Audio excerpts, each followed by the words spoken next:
On April 8th, 2006, I was there. On April 7th, 2006, I took my girlfriend to a place called Monopoly in the Park, a park in downtown San Jose, a few blocks from the SAP Center, which boasted a gigantic life-size Monopoly board carved into concrete. She rolled the dice, and I was the token, and took one trip around the board. I landed on go, which ended the game, and it was then that I proposed to her. She said yes, of course, and it was time to plan the wedding. 1 year, 4 months, and 11 days from that day. That's what was going on with my life before this game. After missing out on a wild card in 2004, the Giants were in the middle of a 5-year plan of mediocrity and rebuilding. The Giants still had the greatest manager in the history of the Montreal Expos as their bench boss. They even had another member of the Alou family wear the orange and black when they got Moises Alou in 2005. He was in his second of 2 seasons in San Francisco. It was too early in the season to tell, but this was another Giants team that would be stuck in neutral. Spoiler alert, they would finish 2006 winning one more game than they did in 2005. There was only one word to describe this 2006 Giants team: old. Many players in the starting lineup were in their 30s. 3 pitchers in their starting rotation were 30-somethings. This game my friend and I went to would be a day that would make middle-aged people rejoice. The Giants started the oldest outfield in the history of Major League Baseball: Steve Finley at 41, Alou at 39, and Barry Bonds at 41. The other reason this team drew over 3 million paid tickets despite their mediocrity, the aforementioned Barry Bonds. On September 17, 2004, Bonds hit the 700 home run mark just 2 days after my birthday. A month and a half after this game, across the bay in Oakland on May 20th, Bonds would match the great Bambino Babe Ruth with 714, then pass the Babe 8 days later at home against the Rockies. For the visiting team, this would be the worst season in a 25-year span for the Atlanta Braves. They went on to finish 4 games under 500, 3rd place in the NL East, 18 games behind the New York Mets. This would end a run of many successful failures as they would miss the postseason for the first time since 1990. Final tally of this run of consecutive postseason appearances since 1991, 14 division titles, 5 National League pennants, and 1 World Championship. 1. They wouldn't get back to postseason baseball until 2010, where they faced the... It would be Bobby Cox's last season in 2010. Starting pitcher for the Giants, Jamie Wright, one of those newly added 30-somethings on the rotation. San Francisco was just one of many brief stints during Wright's career in the 21st century. Between 2000 and 2014, Wright jumped from the Brewers, Cardinals, Royals, Rockies, where his career began, Giants, Rangers, back to the Royals, Indians, Mariners, Rays, and Dodgers. Let's just say he lost more games than he won, and his ERA was something I wouldn't touch with a 10-foot bat if I were to sign free agents on the show. This would be Wright's first start in a Giants uniform. Starting pitcher for the Braves, a familiar face from my days of going to A's games, Tim Hudson. The last time I saw Hudson pitch in person was in 2004 against the Pittsburgh Pirates. Hudson, along with Mark Mulder, would be traded after the 2004 season. Hudson spent 9 seasons with the Braves before finishing out his career with the Giants. And just like a fellow Moneyball pitcher turned Giant Barry Zito, Hudson won a World Series in 2014. Hey, he even went to the All-Star game that year too. After the Braves went 3 up and 3 down in the top of the first, the Giants would get down to business early. After Omar Vizquel led off with a walk and stole second with 1 out, Felipe Alou's kid would show that he can still swing the bat. And Alou hits one high and deep to left. Going back as Langer hands. He leaps out of here. He's done it again.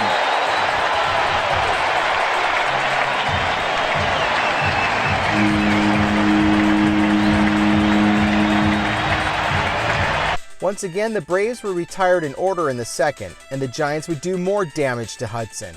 Pedro Feliz reached on an error to lead off the inning. Todd Green hit a double to left. Another 30-something and returning Giant Jose Vizcaíno reached base on an infield grounder to load the bases. With 1 out, Vizquel would clean house. Into the gap. This is going to clear the bases, maybe. Feliz scores. Green scores. Vizcaíno scores.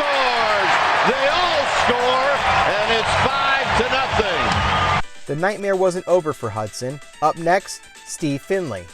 Widen the lead. Here's Finley, and Finley on the ground. That's a fair ball. And it rolls into the corner with Vizquel scoring easily, and the Saluki is headed for three. 6-0. After Alou and Bonds walked, it was Mark Sweeney's turn to pad the lead. On the ground, maybe a pair. Giles will spin around, no play at second. Sweeney out at first, an RBI. Finley scores, and it's 7-0. After Wright fed the Braves another donut in the third, the Giants weren't done yet. Green would lead off with a single. With 2 outs and Green on third because the ground ball outs moved him over a couple bases, Vizquel would add another ribby to his day. Under the glove of LaRoche, and Vizquel another RBI. It's 8-0. Both the Giants and Braves went down in order in the fourth. Bobby Cox would show mercy and have Chuck James replace Hudson after a horrid 4 innings of work. After a quiet 5th inning, the Braves would show some signs of trying in the 6th. Todd Pratt walked to lead off the inning. Matt Diaz singled to center. Then Wright walked Marcus Giles to load the bases. At the plate would be 1997 World Series hero Edgar Renteria to get the Braves on the board. And here's the pitch to Renteria, and that's a base hit to right field. This will put the Braves on the board. 1 run will score. They will stay loaded, and it's a 8-1 game. With the bases loaded, coming up next, 2018 Hall of Fame inductee Chipper Jones. Sweeney will give ground. A run will come in, and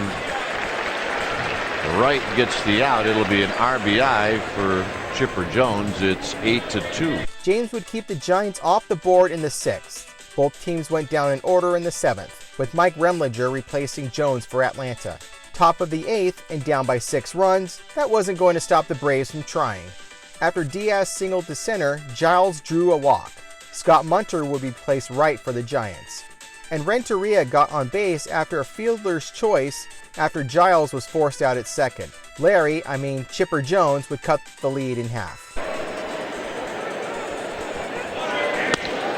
Right center field. Finley is going to watch this one sail by him and roll up against the wall. 1 run will score. That's Giles. Renteria comes in, and now it's 8-4. Next up, Andrew Jones would reach first on a walk. Steve Klein would fill in for Munter and got pinch hitter Brian Jordan to hit into a double play to kill the rally. As Joey Devine would pitch for Atlanta in the bottom of the 8th, the 22-year-old would be in for a long inning that he wouldn't get out of. With 1 out, Vizcaíno walked, then moved to second after a wild pitch. After Lance Niekro fouled out, Vizquel would collect another one. And a base hit, and here comes Vizquel with 5 RBIs this afternoon. But that's not all. The oldest outfield in baseball would keep the rally going. Finley with a single to right, Alou reached on an infield hit, Bonds would draw a walk like he usually would, but not before Devine channeled his inner Ricky Vaughn for the CB radio cry.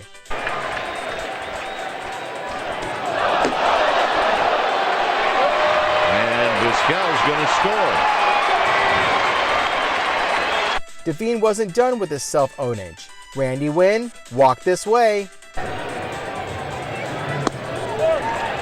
And an RBI. Pedro Feliz, take a walk. And the walk. So that'll be an RBI for Feliz. It's 3 walks in a row. After that, Devine was put out of his misery as Ken Ray would come in to get the Braves out of the inning, which he did when Green grounded out. Top of the 9th and the Bravos had a lot of work to do. Jeremy Accardo would try to be in and out. He would struggle with that. With 1 out, Wilson Bedemet walked and Pratt singled to center. After Diaz struck out and Giles was walked to load the bases, Renteria would get this 2-out rally started. To a grind. Center field, that's a base hit. 1 run's going to score. Finley's throw home is going to be cut off. So Accardo gives up a single to Renteria. The Giants would bring in Jack Tashner in hopes to finish off the Braves. With Jones at the plate and Tashner got wild to move the runners, Tashner would get the job done. Got him. That's the ball game. Giants win this one by a final of 12-6. I would go to a couple of more games in 2006. A night in July against the team formerly known as the Montreal Expos, and on the day before my birthday against the Rockies, where I would be introduced to a starting pitcher that would be a key part in something big in the 2010s. 2006 would also be the final year for Felipe Alou as the manager of the Giants. He would retire and be replaced by someone who was well known by the fine folks in the San Diego Padres organization. How he would do for the Giants, who knows. This was another game I went with my friend, but it was to celebrate a special moment in my life when I was there on April 8th, 2006. We have a rule: no telephones